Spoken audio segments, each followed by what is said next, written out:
Buongiorno, in questa pillola di storia odierna vi voglio narrare brevemente le vicissitudini occorse al sottotenente di vascello Napoleone Agostino, nato a Cagliari ma di origini dell'isola di San Pietro nella cittadina di Carloforte. Egli fece le campagne negli anni di guerra, negli anni 40, 41, 42, 43 e 44, quando poi si diede alla macchia e partecipò al fronte clandestino organizzato dalla Marina Militare.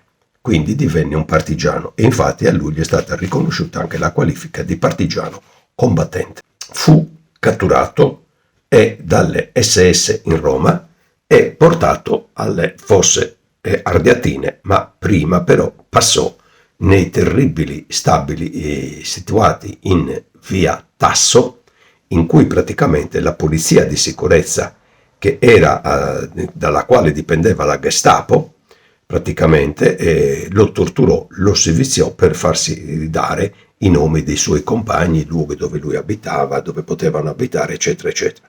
Ricordo che il capo delle SS era il capitano delle SS Herbert Kappler.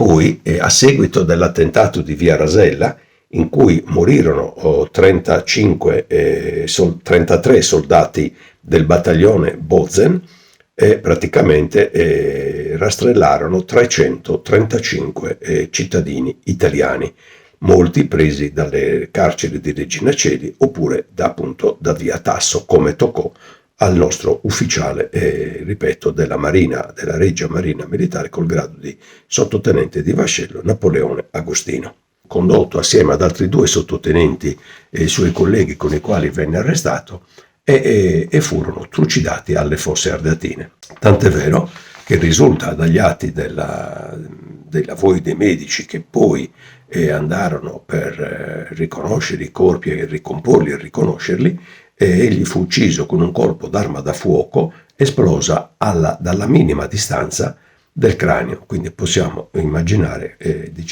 la situazione in cui egli fu trovato. E durante il periodo bellico, egli, essendo una persona sicuramente coraggiosa, ebbe diversi riconoscimenti.